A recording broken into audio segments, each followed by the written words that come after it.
Selamat datang di salah satu perkuliahan wajib program studi oceanografi, yaitu Mekanika Fluida OS 2102. Pada pertemuan kedua ini, saya akan mengenalkan definisi mekanika fluida. Kita sudah menyinggung definisi mekanika fluida secara harfiah pada pertemuan segmen sebelumnya. Kemudian pernah dijelaskan juga sebelumnya bahwa mekanika fluida tidak hanya bersinggungan dengan fisika dan matematika saja, tetapi persamaan matematis yang ada dalam mekanika fluida bisa dikaitkan dengan aspek-aspek kimia dan juga biologi. Dan dalam oceanografi tentu dapat bersinggungan dengan biological and chemical oceanography. Nah, mekanika fluida menjelaskan mekanik dan cara fluida bekerja. Hal itu bisa dijabarkan seperti demikian. Pertama adalah fluid static, dan yang kedua adalah fluid dynamics. Fluid static yaitu mempelajari fluida dalam keadaan diam, sedangkan fluid dynamics tentu mempelajari fluida dalam keadaan bergerak. Ya. Definisi ini benar, tetapi in practice dalam perkuliahan ini adalah kita lebih mengenal sifat-sifat fluida.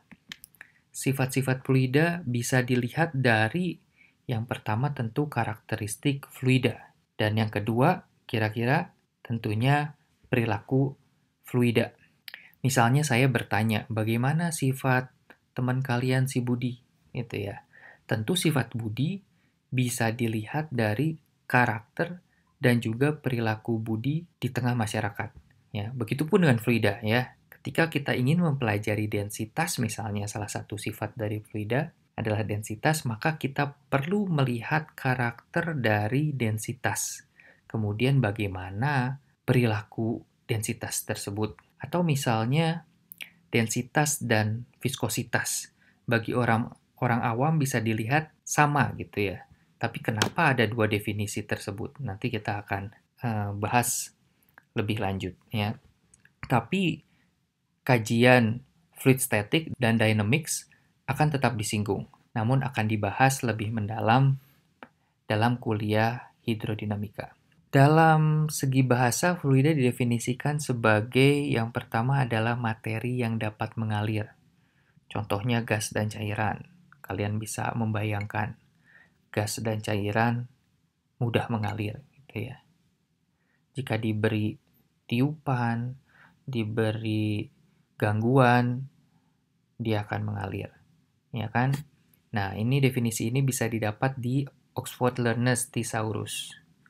Ya, atau juga definisi yang lain adalah fluida sebagai materi di mana partikel-partikelnya mudah bergerak di antara mereka sendiri. Kalian bisa menemukan definisi ini di Kamus Webster. Nah, jika fluida merupakan materi yang mudah bergerak di antara mereka, ya, jadi begitu yang satu gerak, yang lain ikut bergerak ya, dia juga bisa mudah bergerak di antara partikel-partikel fluida lainnya, maka fluida Newton didefinisikan sebagai materi yang berubah bentuk secara kontinu jika terkena gaya geser sekecil apapun. Berikut adalah perbedaan fluida dan padatan. Kita bisa melihat antara fluida dan padatan. Yang pertama, fluida tak berbentuk.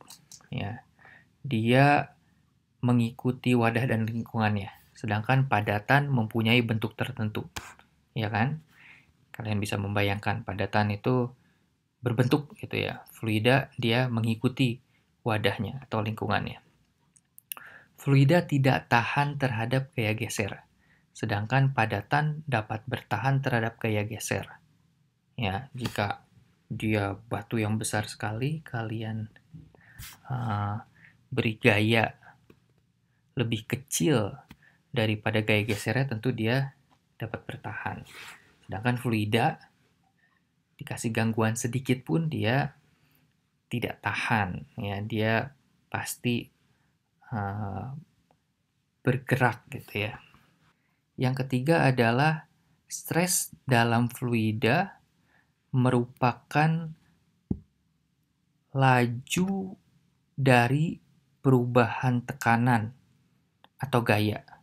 Atau dalam bahasa mudahnya adalah ada kecepatan, ada gesekan gitu ya. Sehingga menempatkan fluida dalam keadaan dynamic. Ya kan? Begitu ada kecepatan, dia bergerak sehingga dia dinamikanya ada. Namun, stres dalam padatan merupakan fungsi dari tekanan atau gaya itu sendiri. Atau dalam bahasa mudahnya, ada banyak gaya atau banyak tekanan, maka ada stres gitu ya. Jadi kalau padatan itu bahasa gaulnya banyak gaya, lo ada stres. Kalau fluida, hidup itu perjuangan. Dan setiap fase kehidupan tidak mungkin tanpa tidak ada cobaan gitu ya. Selalu ada cobaan lah maksudnya. Jadi selalu ada ujian. Jadi bisa dibayangkan ya, kalau stres dalam fluida itu dia laju dari tekanan atau gaya. Sedangkan kalau stres dalam padatan itu dia berupa tekanan atau gayanya itu sendiri ya. Itu menempatkan padatan dalam definisi keadaan statik atau kuasi statik. Ya. Karena dia fungsi dari gayanya itu sendiri. Baru ketika ada gaya dia bergerak gitu ya. Nah, kemudian fluida sifat fluida dalam keadaan statik tidak dapat dipakai dalam keadaan dinamik. Misalnya temperatur yang keluar dari AC gitu ya, katakanlah 18 derajat Celcius. Kita tidak dapat menggunakan 18 derajat Celcius itu dalam keadaan diam gitu ya. Jadi itu berbeda lah, tiap kondisi berbeda. Sedangkan sifat padatan dalam keadaan statik dapat digunakan dalam keadaan dinamik juga, mempermudah permasalahan ya. Jadi dalam keadaan misalnya dalam keadaan diam, batuan tersebut katakanlah suhunya sekian, dalam keadaan bergerak kita bisa pakai suhu dalam keadaan diamnya tersebut gitu. Tapi kalau fluida tidak bisa. Nah, yang kelima untuk fluida dalam keadaan diam, dia taat pada gravitasi dan lingkungannya, sama kayak nomor 1. Tapi kalau padatan, dia dalam keadaan diam hanya taat pada gravitasi. Kalau fluida, gravitasi dan lingkungannya. Itu perbedaan fluida dan padatan. Demikian, terima kasih.